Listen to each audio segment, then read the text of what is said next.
Everyone wants that professional commercial look in their videos, but not everyone has commercial budgets. Commercial lighting setups can feel super intimidating when you're just starting out as a director of photography, mostly because they look perfect. Big lighting rigs, dozens of lights, and whole teams shaping every tiny detail in the frame.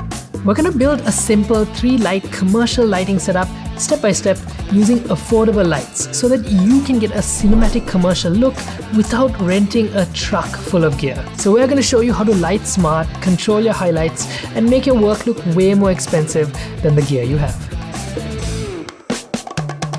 Hey, welcome back to the channel. Every week we create new videos on everything related to photography and video production. We'll take you on set and show you things that the pros don't want you to know.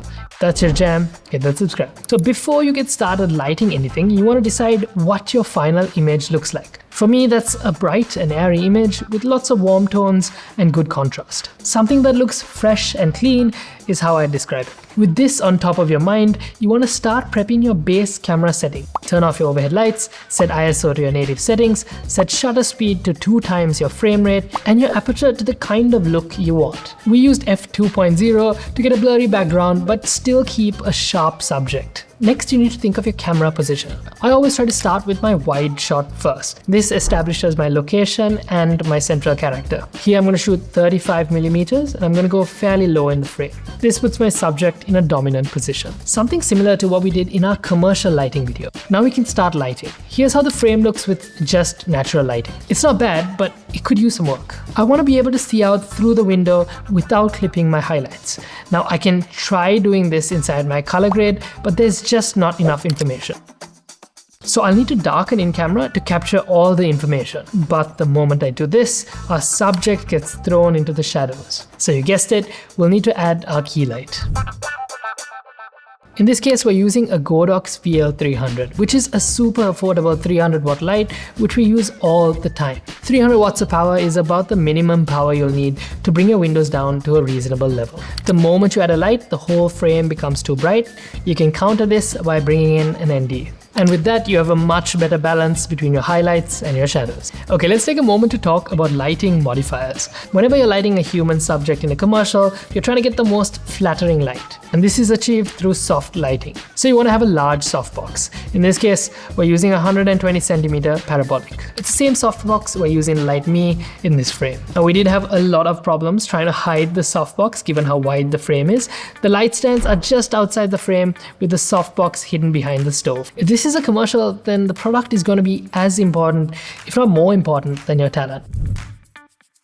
We're going to place a Godox TL120 directly overhead with the white balance set to 5600. This should give us a perfect balance between our key light. This also creates lots of little specular highlights that makes the image look really cinematic. In this next section, we're going to show you how to use a hair light. We're also going to show you how to get these perfect detail shots. But before we do that, hit that like button so the algorithm knows to pass this on to other creators. If you haven't subscribed yet, hit that subscribe. Now, one of the biggest issues that you're going to have with this kind of look is that your subject gets lost in the frame. That's because everything is quite bright.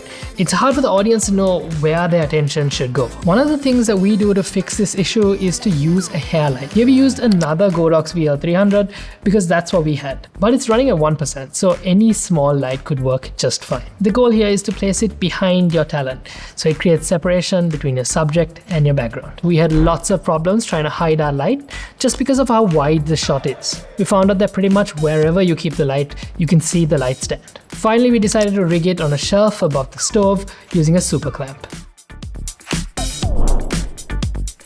Okay, let's take a quick pause here and let's speed review some of the problems that you guys sent us on Instagram. I noticed that my image ends up looking pretty flat. Now, this is a pretty common problem whenever you have high key lighting. You just got so much light that everything tends to be washed out. What we do in a scenario like this is using a negative fill to increase contrast, which is essentially a black card on the dark side of your subject to increase contrast. My background ends up being too bright. So this is a pretty common problem that's caused by your key light spilling onto your background. You can solve this by flagging. My rim light is too strong. Now, this is commonly caused by your rim light just being too powerful Even in the case of us using a VL300, we're going to bring it down to 1%. You can use a grid or a barn door to bring down the exposure of the light, but you can also push the light further back, reducing overall exposure. Skin tones end up looking green or orange. This is usually caused by incorrect white balance, but it could also be you forgetting to turn off the overhead lights. With the wide shot done, surprisingly most of the work is behind us. The close-ups are less work because it's easier to hide your light stands, and also the lights are already set up for you. That's why you always start with the wide and then push it. So here I'm switching to a 100mm macro, which allows me to get closer, but more importantly, it's a great focal length for this kind of image. That compression makes everything look beautiful. Okay, let's recap. First, prep the look. Get your camera settings right, kill the overhead light. Start with a wide shot. In my case, I used a 35mm lens with a low angle shot. Add a key light, we used a VR300 with a large softbox. Use an ND filter to rebalance exposure. Place a tube light overhead to add color, texture, and specular highlights.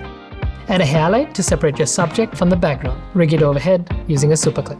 With the wide shot done, move in closer. Switch to a macro lens to get perfect details. Lighting is all about choice. Every small decision can craft how your image looks. In the comments below, let us know if you liked this setup. Would you have done something different? If you haven't subscribed, hit the button below.